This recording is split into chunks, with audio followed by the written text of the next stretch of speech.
training for the T4 car, and this is my 4th time racing at the Snowbird Nationals. So I'm here to share some of my information about the car for this particular track. I'm here with Eric Anderson, who will support with batteries and motors questions. Yeah, this will be based on the questions you have, but I'll also inform a little bit about the stuff that I've learned today about the setup. So, yeah. All right, Eric, tell us about yourself. Everybody pretty much knows me that's been here. Been to every Snowbirds. Every Snowbirds? How old are you, sir? 39. Been to all of them on carpet. Still, every one of them. Yeah. Don't let the hair fool you. Yeah. He's going to be the chassis guy. Anybody has any battery or motor questions, speedos, whatever, I can help with that. Try to. All right, Alex, you want to take it away? Yeah. Start this off for us. So this year we're racing on a new carpet, right? The CRC2 carpet. And this carpet has a lot more grip than the old carpet. So we have made some adjustments to the car to accommodate for this. Basically, the first thing you have to do is that you super glue the edge of the front tires to prevent traction rolling. That's the first step. The second step that we did was that we raised up the right side of the car to prevent it from rubbing the surface. So basically, if we were running 5mm at the old type of carpet, we've been raising it up to 5.8, which keeps the chassis from rubbing and building up like a rubber buildup in the sides. Another change that we have did is that we went from a soft gear diff in the rear to a bit harder. If the traditional carpet setup was 4 or 5K, we've been going up to as hard as 7 or even 10K. And the harder diff in the rear, it makes the car more stable on corner entry and gives you more on power steering. And this actually makes traction rolling less of a problem. We have provided some setup sheets for you here. So basically this is the setup that I've been running today. It has all the information you need to have a good base, a good basic setup for this carpet. Do you have anything you found today you want to share? Amp draw on the motors has been a lot higher, so they fall off a lot more. Basically turn the timing down and gear it up a little bit is the best thing I've found. What he said about the glue, you still traction roll after the first layer, put another coat or two on it. Hey Eric, how far are you going up on the edge? All the way to the radius? Yeah. On the front and the back up to the J-coat. Just covered. Inside and outside edges? Just the outside is all I've done so far. Maybe tomorrow we might have to. There'll be a lot more traction tomorrow after these oval guys get done. Yeah, I'm sure. So you say 12 about how much auto on the deal? I've been running 4 or 5K on the old carpet. I've been going up to 7 or 10K on this carpet.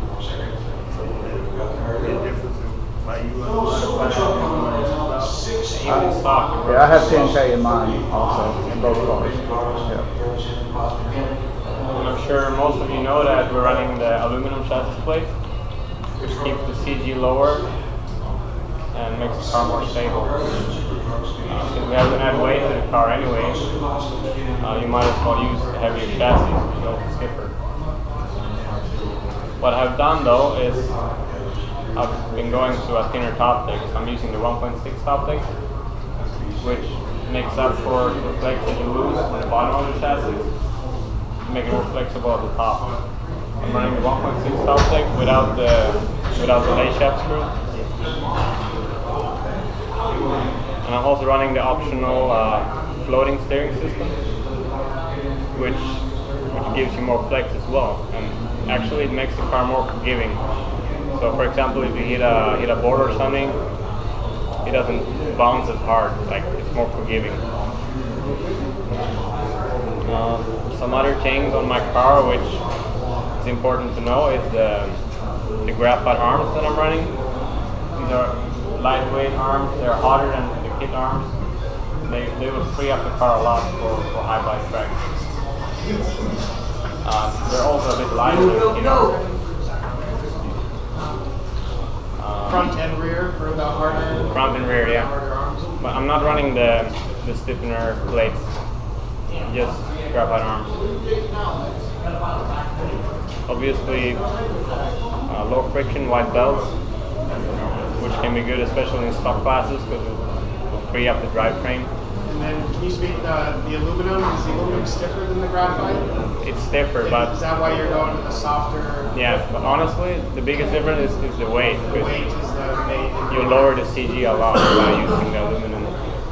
So if you feel my car now with this chassis and with the tint optic, it's pretty flexible, but the CG is much lower. It also lowers everything on the chassis because it's a 2 mil aluminum chassis instead of 2.4 the stock graphite chassis.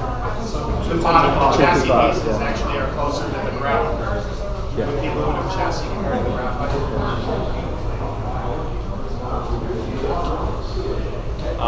Some other changes which you might want to do.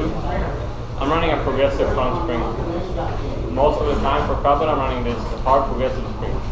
It gives you a bit more turning and you can drive the car harder. Yeah, it feels more responsive overall. For me it's always the best choice. Do you have a question? 2.5, 2.8 progressive spring. What about rear? 2.6 linear. Yeah. He has a question. I have a question. I know you're running modified, so you're Yeah. looking for flex, right? So for the stock classes, most of us are running stocks. I would say You're like more stiff car. I would say my setup would work in a stock class as well. Yeah, with some minor adjustments. Maybe you could go slightly lighter diff in the rear, maybe 7K in stock. I know that's first running from the 8K, and it felt pretty good, but I don't know. Pretty good. From the difference from stock to modified, I know it's a big difference because the speed, you want Yeah. more flex. So that's why the question.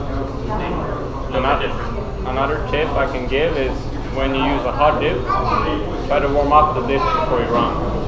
So you switch on the car and you hold one wheel and you pull the throttle slightly to warm up the diff. Actually, most people don't know, but the diff actually heats up quite a lot when you drive.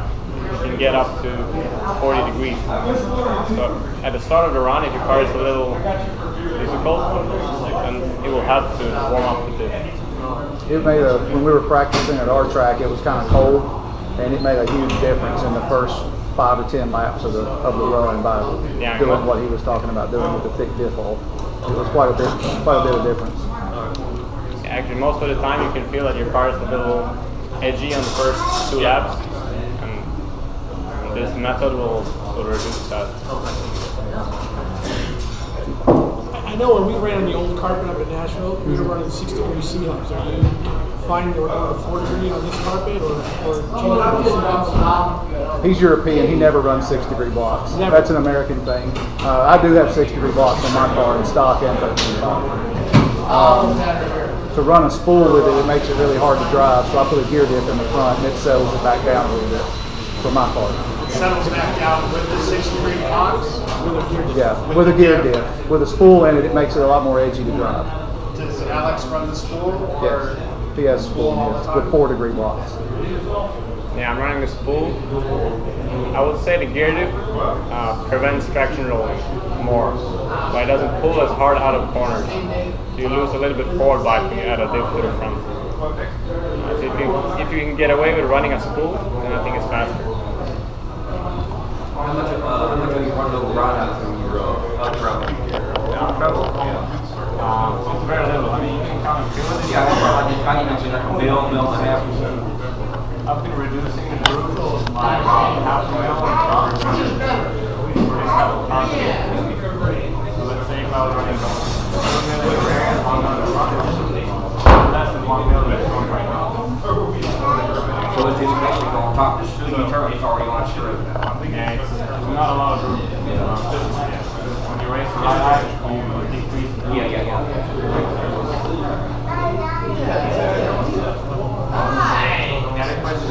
how big of a difference would you say warming the diff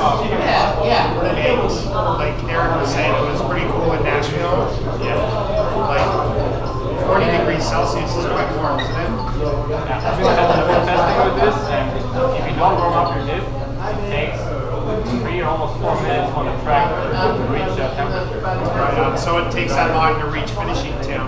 Yeah, so if you won't ride on it, then you'll struggle with the temps and stay much more consistent. A lot of pro drivers do this. Yeah, you would say it's a finisher. Or you run the rubber shock, or you have to do something. Or you run the standard shock.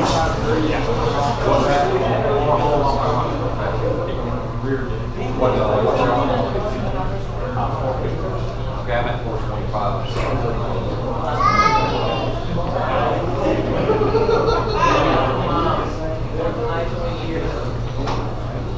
Yeah, my body style of choice is the LCCR. It's a lightweight body. Running anti-body tack in the rear. It helps get pressure from behind.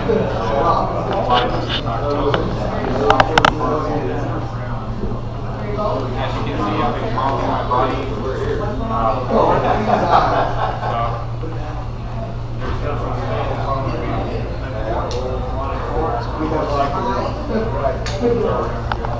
Not only that, but I'm running a hard wing in the rear.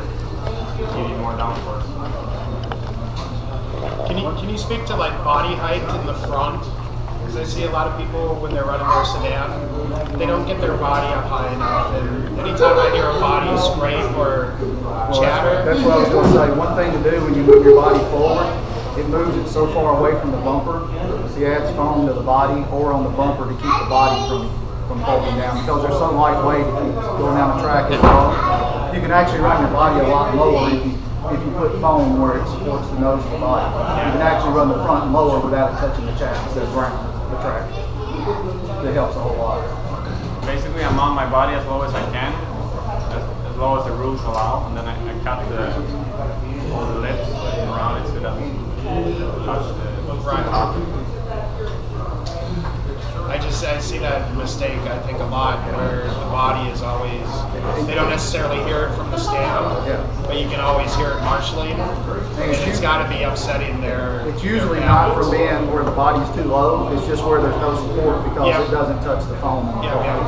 That's usually what causes it. I find in 12 scale even there, like I like to run mine near the top of the chassis, if not, like if you're looking at it.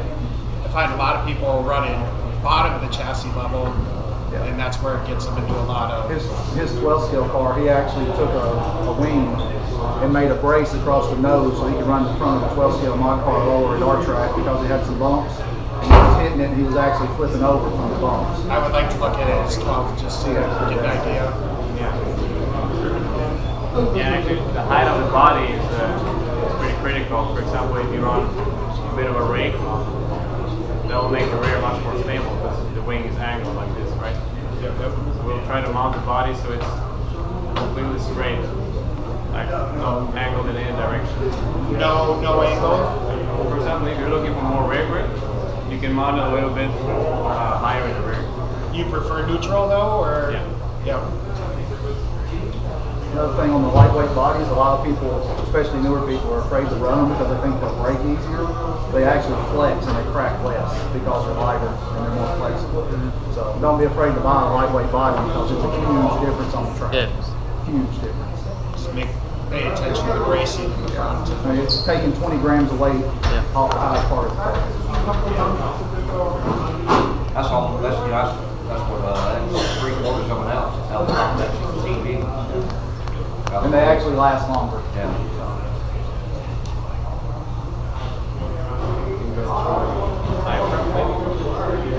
Some guys ask me about the tire prep. Since we have such a high grip here, we don't need to treat the tires for a long time.